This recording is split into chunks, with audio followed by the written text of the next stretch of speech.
So, kailangan matrain muna yung isip natin. Okay?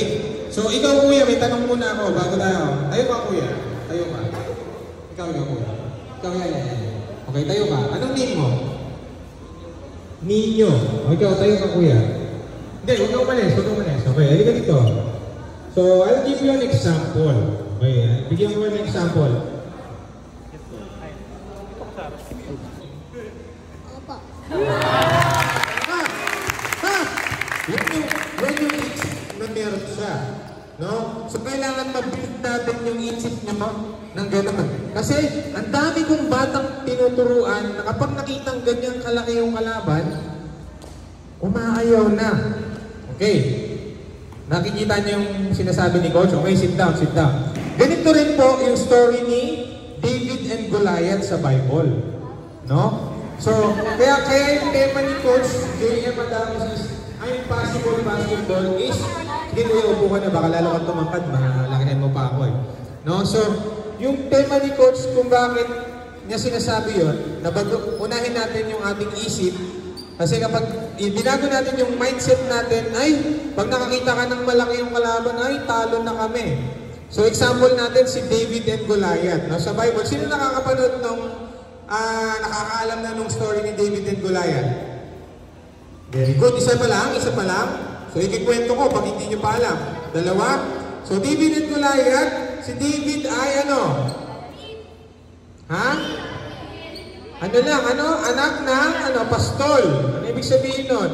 Siya yung taga-alaga ng mga hayop. Mga kambing, mga anumang hayop, hamanok. No? Yung mga kapatid niya, yun yung mga army. Pero dumating yung time na gustong sakupin yung lugar nila ng isang higante, no? So walang gustong lumaban sa kanya. Si David lang yung naglakas ng loob dahil kasama niya si Lord. No, sabi niya, binigyan siya ng armor. Ano yung armor? Binigyan siya ng mabibigat na gamit na pang-army. Pero dahil ganito siya kaliit, tingin niyo magkakasya ba sa kanya yung armor? Di ba bigyan ka ng vest, hindi niya kaya. Hindi siya ng 3 bato at saka yung parang tirador na tali. Hindi yung tirador natin ngayon na iba yun, medyo modernized na yun. Yung dati, 2 tali lang, 1 tali lang, tapos nasa gitna yung bato. Inray ko din yun kasi nga, sabi ko parang ang hirap naman tumama nito. Pero yun lang yung binigay sa kanya, yun lang yung hiningi niya sa Panginoon. Yung tapang meron na siya dahil nagtitiwala sa kay Lord. So, ganun din yung gusto kong may-share sa inyo ngayong araw na to. Yung verse na to. Sabi sa Mark 10:27, with men it's impossible, but with God, all things are possible.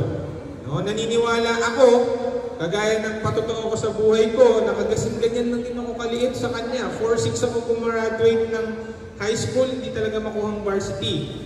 Pero sabi ko kay Lord, dahil anak mo ako, naniniwala ako sa iyo at nananampalataya ako sa iyo, magiging basketball player ako. So, hindi naman po sa pagmamayabang, si Coach J.M. Adamos ay may 42 MVPs na. So, hindi ko na sinama yung mythical 5. No? Nakapaglaro na rin po ako sa pro. And mamaya, meron akong laro sa Marikina, intergroup, to represent yung Rain or Shine, Arjima, Antipolo Legends. So, yan. So, abangan nyo yung game namin mamaya 5:30 sa Marikina Sports Center. So, nandun yung mga malalakas na player, ex-PBAs. So, yun yung sinasabi ko na huwag mawawala yung pag-asa ninyo. Dahil maliit kayo, malaki sila.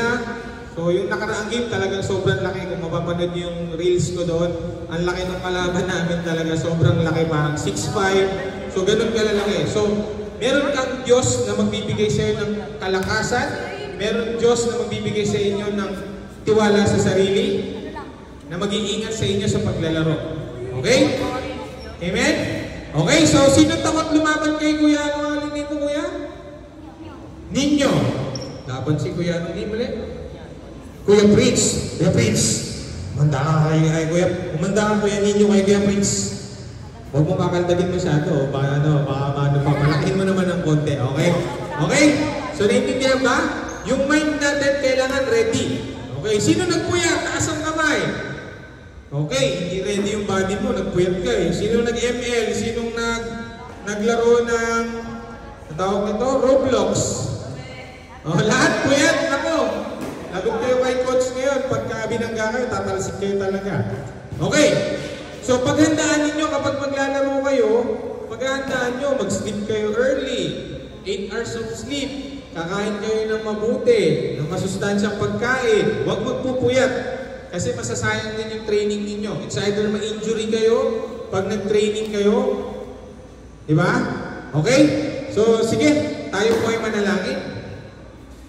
Lord God, salamat po Panginoon sa biyayang pinagkaloob niyo sa amin, Lord God. Salamat sa pagpapala ninyo. Maraming salamat po sa pagpapala ninyo sa barangay na ito, Lord God. Nawa po Panginoon, i-bless mo po Panginoon ang lahat ng mamumuno dito, Lord God.